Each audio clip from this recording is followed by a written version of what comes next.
Good morning, ladies and gentlemen of the media. As we had indicated yesterday, we are committed to apprising you on a daily basis, and through you, our citizens of Trinidad and Tobago, as to what would have transpired 24 hours before. I'm advised that most of Trinidad and Tobago would have slept peacefully last evening because of efforts of our law enforcement personnel in and around the country. One, I will deal specifically with some of the challenges that we had yesterday and some of the questions that were raised by most of our citizens. In particular, with respect to passes, and we had made the announcement yesterday that those using identification cards or any form of ID would have been able to, because of the information we had given to the law enforcement officers, the police officers and soldiers on patrol, that they would have been able to use their IDs to move from point A to point B. That worked well. However, there were some people on a television show, the Honorable Attorney General and myself last evening, and there were people still calling in and saying that they had gone to police stations for passes and they had not received. I have the assurance from the Commissioner of Police, and I'm sure he'll deal with that in more detail later, that by midday today, all police stations will have these permits for which people can go to collect them. Additionally, there were some concerns with passengers coming in the country at Piarco or from exiting Piarco and going into some of the areas last evening. There were police officers there as well, and in the absence of passes, their ticket studs, boarding passes were utilized, and that went reasonably well from all reports. There are some concerns from hotels as well with respect to taxi drivers. That is as well is going to be addressed later today. I want to indicate to the national community as well that our independence celebrations, as far as our parades are concerned, will continue as we mark the 49th anniversary of our independence. However, because of concerns with respect to people returning home on time, we have cancelled the fireworks display. Additionally, there were some concerns with respect to the possibility of someone being detained, and they feel that their rights would have been affected. And there is the tribunal that the Honorable Attorney General and myself met with the Chief Justice yesterday. The Chief Justice is the person who is going to be putting that tribunal together, and by the end of play today, that would be in place. I want to reiterate the fact that a state of emergency exists in Trinidad and Tobago. And the reason why I'm emphasizing this fact is because there's a misconception that only the areas which come under curfew from 9 to 5 are the areas that are under the state of emergency. It means, therefore, that those people who are speaking about migrating to other areas, the criminal element who would want to migrate to other areas in the country, let it be known that the state of emergency exists in the entire country, and the powers that have been given to the police and the military exists in all areas of Trinidad and Tobago. Thank you. I'll now invite the Commissioner of Police to give you some idea as to what transpired over the last 24 hours.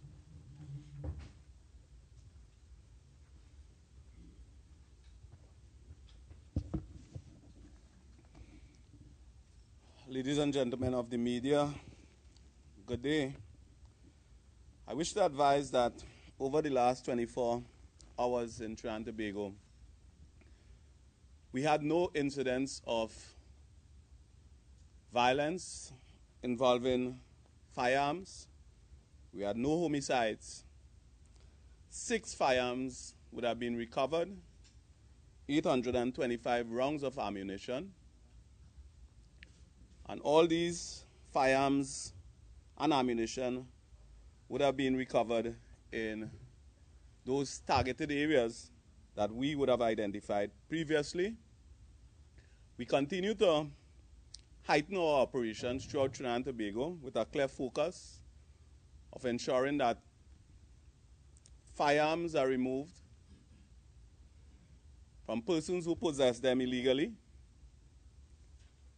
Homicides are driven down to the point that society can feel a level of comfort.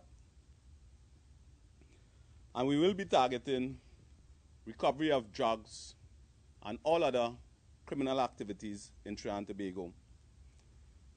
I need to apologize to persons for challenges that they may have been confronted with at some of the locations, that of police stations, and seeking to access passes or permits. We have revisited the distribution of those permits and put systems in place to ensure that every single police station, as of 12 midday today, would have had sufficient permits to facilitate persons who will be qualified for accessing those permits. And I use that term, who will be qualified, because permits are not to be provided to all citizens of Trinidad and Tobago. I know the members of the media had raised the issue of my focus on essential services and urgent matters. We are considering looking at managing the distribution of permits to the media. So we are looking at that, but it still has to be done in a controlled way. And I want to assure the media that control does not mean every single member of the staff of every media house in Trinidad and Tobago will be provided with a permit. It must be specifically controlled because persons will be seeking to operate within the period of curfew, and we are considering facilitating that process.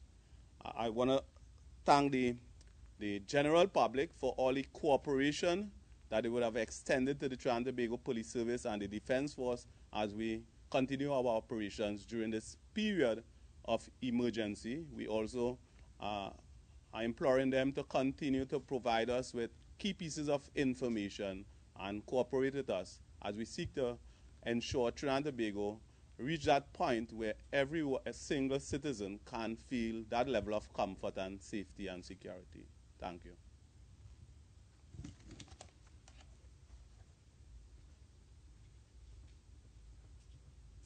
One of the areas of concern as well was the fact that American Airlines yesterday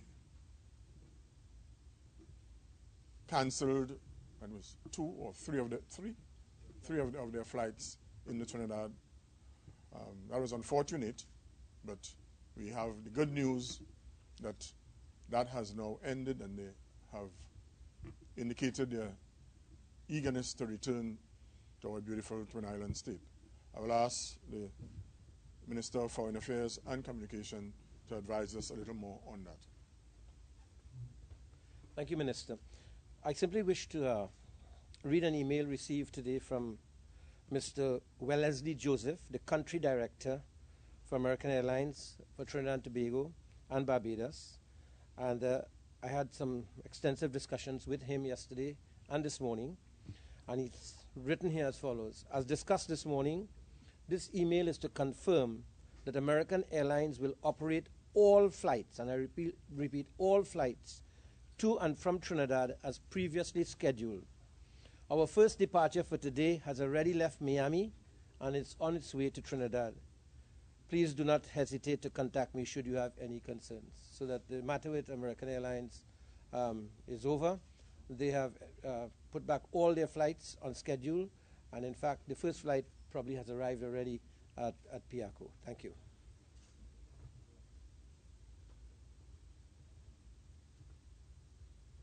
Okay, ladies and gentlemen, I invite the Honorable Attorney General to share a few points with you.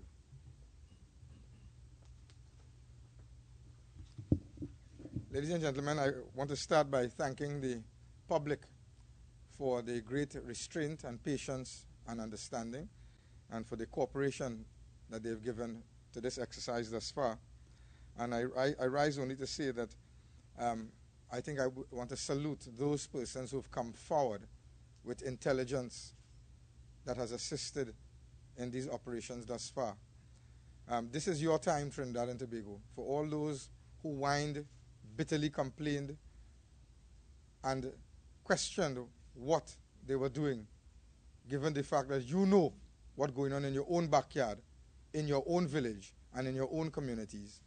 I want to thank those who have stood up and come forward, and I want to also make a public appeal to all citizens, anyone with information concerning criminal activity, anyone with intelligence, criminal intelligence about crime that is taking place in your community. We wish to invite you. You know the numbers for Crime Stoppers. You know the numbers 555 for the police service and the 999. We have alerted all persons who are manning these lines to be on the lookout for persons who are phoning in with credible intelligence that can assist us in driving these operations so that we can target the relevant areas and weed out the criminal elements from our communities. I want to say on the question of passes, we have adopted a practical approach thus far which has worked quite well. The Honorable Commissioner has apologized for the challenges, the administrative and logistical challenges from yesterday. But certainly those who are going to the airport to pick up persons, those who are coming from the airport on late flights and so on, by 12 today, that situation will resolve itself. But if you're going to pick up someone, you simply walk with your travel itinerary, you get a pass beforehand, and if you don't, the police will know that once you have the relevant documents, including your photo ID, that a common sense and practical approach is to be adopted. But what I want to echo the sentiments of the Commissioner and the Minister on is that these passes is not for business as usual.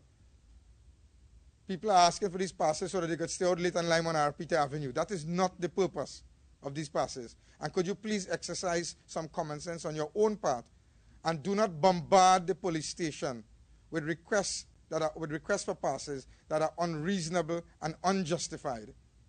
Please let us exercise some common sense, because we cannot expect the police to dedicate their time and energy on that kind of exercise when they should be out there trying to find the bandits and attacking the criminals. So please exercise good judgment. And again, thank you for coming forward with intelligence. This is your time. We have created a window of opportunity for us to stand up and participate, each and every citizen, in the fight against crime. So this is your time. Please make use of it wisely. Thank you very much. Ladies and gentlemen, finally, I wish to thank the citizens of Trinidad and Tobago for understanding what we are trying to do and for supporting us in this venture. In most instances, we have had positive feedback, and we ask our citizens to continue in this vein and assist us in making Trinidad and Tobago a better place in which to live. I thank you. Questions?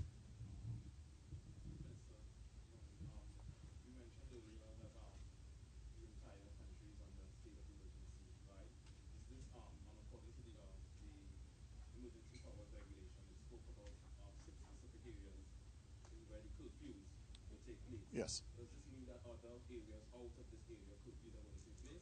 No, what it means that the powers that are provided for the police and the military, they extend entire Trinidad and Tobago. So some people are of the opinion that it's only the curfew areas, for instance, that you can go into a dwelling house without a warrant. This can happen for the entire Trinidad and Tobago. Because I have been out into many of the communities that are not listed on this in the emergency powers. Yes. Curfews will take place, and curfews were in effect for these communities. Well, as the Honorable Attorney General said yesterday, there are a number of self-imposed curfews in a number of areas. You see, you must take cognizance of the fact as well. If you coming from an area to go into another one and you must pass through Port of Spain, for instance, then there's no way you can go because Port of Spain is under curfew. So it means, therefore, most people will stay in their homes anyway. If you live in Tunapuna, and Tunapuna is not part of the area under curfew, and you want to leave your home, let's say up El Dorado Road or whatever, and walk down to the main road to have a beer, absolutely nothing wrong with that because that area is not under curfew. But if you want to extend to go beyond and to go somewhere else, that's why people who are having functions, you find out most of them are saying, well, we have to bring forward our time because it means, therefore, people who will be attending our homes, they probably come from areas that they have to pass through or areas on which the curfew is extended. And I really appreciate the fact that you explained that because, the police themselves, were a bit confused as to what was really taking place, even members of the public, because, I live in Tunapuna, and most business places were closed up when I passed through this morning. Officer asked me, what am I doing on the streets? And I was trying to explain to them, listen, Tunapuna doesn't really fall under the curfew section. I even had a pass that I possessed. I really appreciate the fact that you bring some clarity.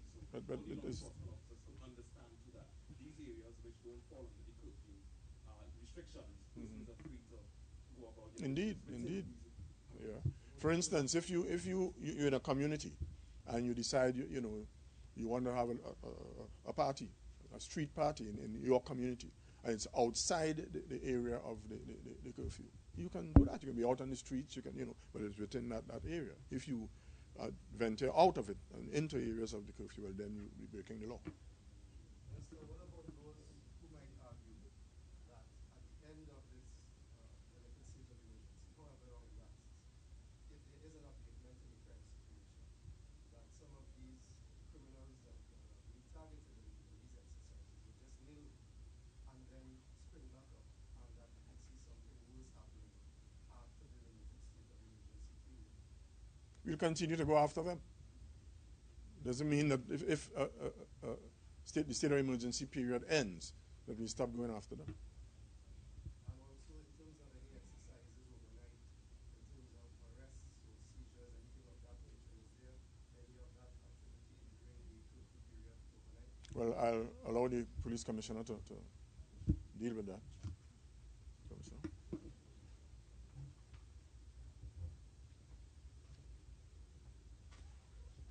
Can you identify some of the areas in which these seizures have taken place?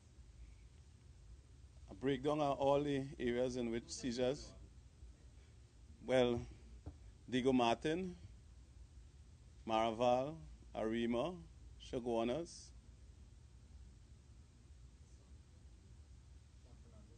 and San Fernando. But by way of exercises, we did in fact conduct exercises throughout the curfew period in all the targeted areas which are subject to curfew. The issue of the results in relation to arrests, we would have arrested in one instant four persons in relation to stolen vehicle. Other than that, there were no additional arrests because the intention is not to arrest citizens who may generally be in breach of curfew, to say that every citizen who doesn't have a pass on the street that we'll be looking to target them for arrest purposes. That's not the general trust. The general trust is behind major criminals, gang leaders, gang members, and that's what we will be pursuing in a real practical way. Because as you know, persons can be arrested for breaching curfew just by being outside during the time. We encourage people to be indoors. Police would, in fact, meet them on the street and would exercise some level of understanding and give some level of caution. So if we are looking at just numbers of arrests, that's not our trust. Numbers of arrests is not the trust. The trust is to get homicides down, remove firearms off the street, address drugs, put the country under that type of control in relation to crime. You spoke earlier about serious crimes not being reported overnight. Were there any crimes at all any crime reported overnight, well, during the curfew period, persons will not be out to report crime. But as of this morning, I cannot say if one break-in or two break-ins were reported in any location other than the curfew area. But I can give you a clear assurance that there was no violent crime involving any firearms. Isn't there pressure, Commissioner, on law enforcement and the defense force to get the ammunition, to get the guns? In other words, if at the end of this period there are not major seizures of illegal firearms and ammunition, that some may question the worthiness of having renewed a state of emergency at all. Well, what I'm going to show you, there is a pressure on law enforcement all the time to get seizures, get guns off the street. This is a focused approach, give us a bigger opportunity to facilitate that process. I have highlighted some of the seizures that we have made, so clearly there has been success. We would continue to seek out additional successes. Sterling Henderson from I-95. We have confirmed reports of a robbery, an attack at Tomato Trace in Diego Martin at 4 o'clock this morning, which would have been within the hours of the curfew. I can seek to verify that information for you, but I don't have information about a robbery at 4 a.m. this morning. Could you explain how that would or could have happened, or if it did happen? Well, you would get me into the realm of suppositions, and that's not proper for me to do. Go into the realm of supposition. What I can give you assurance that I can seek to verify the information and furnish you with that information. The person who made the report to the station on air noted that there were fewer police patrols than usual in the area. Well, I would give you the assurance there were far greater police patrols, but if you are inside your house, you can only identify a police patrol at your very location. So, you know, to say for the area, somebody reporting that there were fewer police patrols, they can only speak in relation to their specific location. And I can assure you that there were many more police patrols. There's a question from The Economist magazine. Yeah, I've got a number of questions. I'll just rattle them off. If any are unanswerable, well, that's fine. Just tell me. The first is on timing. Is there a significant chance that the state of emergency will be extended beyond the 15-day period? I'm not saying yes or no, but is there a significant chance? Secondly, the principle of having a state of emergency has been under discussion for something like 10 years. First under the PNN government, then under the present one. Did anybody under either administration draw up a contingency plan of if an emergency is declared, what do we do then, day 1, day 2, day 3?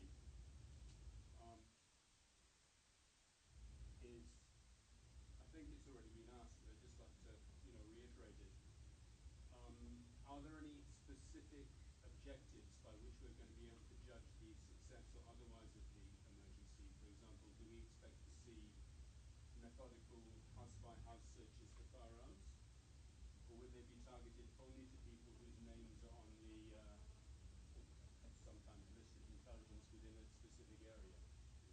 Do you say go from house to house in Sealots, or is it to so-and-so living at such and such an address?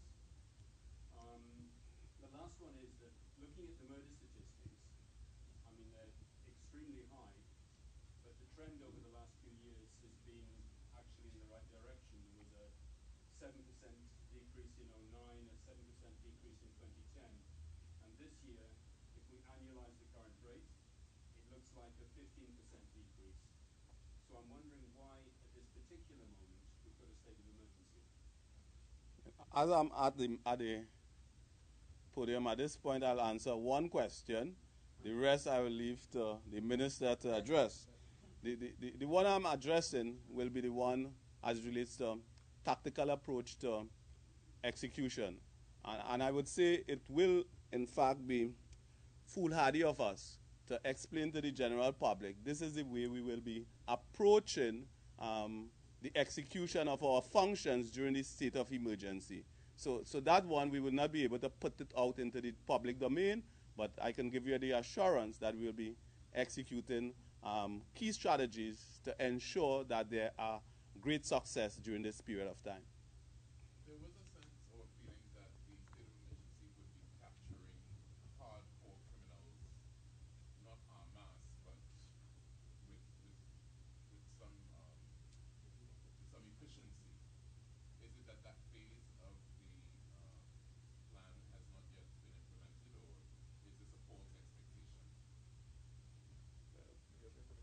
I'll just answer again this one and then I'll give way. State of emergency was declared Sunday night. We're now reporting on a span just over 24-hour period. What we'll be doing is continuing our operations and we'll be giving the results. You will be left to judge in relation to the results as we operate. But at this point in time, I've presented the results for this period of time. Tomorrow we will be reporting additional results and we'll continue until the conclusion of the state of emergency. Can you confirm whether or not teenagers were held in Parliament in relation to the murder a couple months ago? We got reports of that. 2 persons were in fact arrested for homicide in January 2011, and they were in fact arrested in Parliament.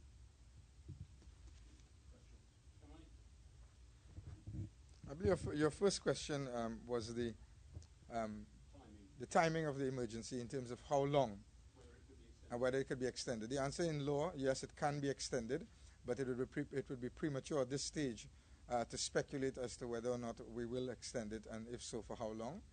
What I can say is constitutionally, we can go to Parliament within 15 days to extend the period for up to 3 months in the first instance, and thereafter a second period of a further additional 3 months if needs be.